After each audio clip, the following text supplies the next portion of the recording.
Bonjour à toutes et à tous et bienvenue. La Banque africaine de développement a mis en marche des projets pour lutter contre la Covid-19 et le changement climatique. Ces projets sont constitués autour de 3 plans stratégiques développés par les experts de la banque. Le premier va porter sur une politique climatique de long terme, le deuxième sur une stratégie décennale sur le climat et le troisième sur un plan d'action de 5 ans. Pour parler de tous ces aspects, nous recevons dans ce nouveau numéro de décryptage Al-Hamdou Dorsouma, directeur par intérim du département Changement climatique et croissance verte de la Banque africaine de développement. La Banque africaine de développement a élaboré un programme d'adaptation au changement climatique pour l'Afrique. Pouvez-vous nous dire de quoi il s'agit? Comme vous l'avez indiqué, la Banque africaine de développement est en train d'élaborer, et elle l'a même déjà fait, un programme ambitieux qu'on appelle le programme d'accélération de l'adaptation en Afrique. Et ce programme est le fruit d'une mûre réflexion et d'un constat de la réalité actuelle de l'action climatique.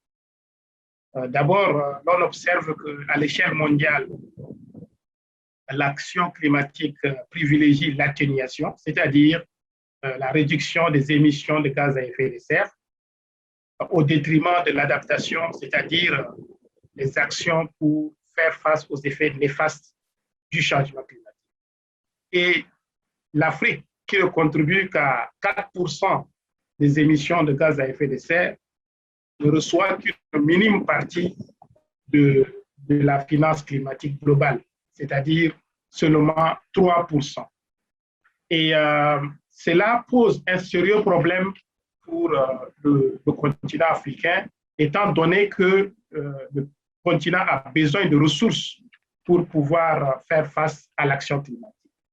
Et c'est dans ce cadre que l'Afrique a sollicité la BAD et ses partenaires pour développer ce programme d'accélération de l'adaptation pour mobiliser environ 25 milliards de dollars d'ici 2025 pour accélérer l'action en matière d'adaptation. Vous avez initié il y a quelques mois un dialogue sur l'urgence Covid-19 et climat.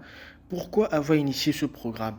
La Covid-19 a aujourd'hui causé, en combinaison avec d'autres crises, dont la crise climatique, la première récession économique de l'Afrique depuis 25 ans. Et ça, c'est devenu un vrai sujet de préoccupation pour une institution comme la Banque africaine de développement. Et aujourd'hui, beaucoup de pays africains ont consacré d'énormes ressources de leur budget national très limité pour faire face à la crise sanitaire et également à l'action climatique, notamment les sécheresses, les inondations, les cyclones tropicaux que beaucoup de pays ont connus et de façon grave au cours de ces derniers mois. Et donc, le sommet que nous avons organisé a permis aux leaders de ce monde et aux leaders africains de se concerter et surtout d'endosser le programme d'accélération de l'adaptation en Afrique, qui est un programme pour permettre aux pays africains d'adresser cette double crise de façon concomitante afin d'en limiter les dégâts et surtout de soutenir la relance des pays africains face à la COVID-19 et face aux défis climatiques qui sont en train de se. La pandémie de Covid-19 a-t-elle des répercussions sur la lutte contre le changement climatique? Si oui, comment comptez-vous régler la question? La crise sanitaire née de la COVID-19 a des répercussions importantes sur les actions de lutte contre le changement. D'abord, l'émergence de cette crise, dès qu'elle a émergé, cette crise a mobilisé toute l'attention des gouvernants, toute l'attention des populations, alors que les populations, les pays étaient déjà en train de vivre d'autres crises, d'autres types de vulnérabilité. Donc la crise sanitaire est venue s'ajouter aux vulnérabilités existantes, elle les a renforcées. Entre-temps, ces autres vulnérabilités existantes n'ont pas attendu, elles ont continué à frapper de plein fouet. Et donc, il était important de regarder cette question de façon très stratégique, de ne pas la voir de façon isolée, de la voir de façon de sorte qu'on n'adresse pas un problème sans regarder les autres. Donc, c'est dans ce cadre que nous, au niveau de la base, nous avons, comme vous le savez certainement, mis en place une facilité de 10 milliards de dollars l'année dernière pour appuyer les pays africains pour faire face à la COVID-19, bien sûr, mais également pour renforcer leur système de santé, leur système économique, leurs services sociaux, afin d'assurer une relance post-Covid qui soit durable. Les pays membres de la Banque africaine de développement vont développer une approche holistique pour financer la lutte contre le changement climatique et la COVID-19. Est-ce une bonne stratégie selon vous?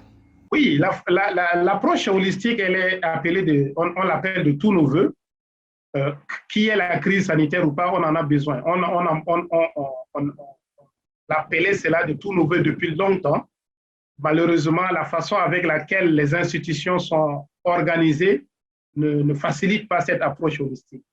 Parce que chaque secteur s'occupe seulement de ce qui le concerne, chaque ministère s'occupe seulement de ce qui le concerne, alors que les questions telles que les questions sanitaires aujourd'hui, et la crise sanitaire à COVID-19 nous l'a montré, la question climatique aussi, sont des questions qui mobilisent au-delà d'un seul secteur, au-delà d'un seul ministère, et nous l'avons déjà vu. Pour revenir à votre question sur le financement, même avant la COVID-19, la question du financement de l'action climatique se posait déjà avec acuité. Et les pays africains n'ont cessé de le noter lors des négociations sur le climat qui ont lieu chaque année. Et les pays africains ont tout le temps rappelé les pays développés sur les promesses qu'ils ont prises depuis 2009 pour allouer annuellement 100 milliards de dollars pour l'action climatique dans les pays en développement. Cette promesse n'est pas encore tenue et je suis sûr qu'en préparation de la 26e conférence des parties sur le climat qui aura lieu en novembre prochain à Glasgow, les pays africains remettront cette question encore sur la table parce que la finance climat constitue le cœur de l'action climatique et les pays ont besoin de ces ressources pour pouvoir mettre en œuvre des projets pour faire face à la situation.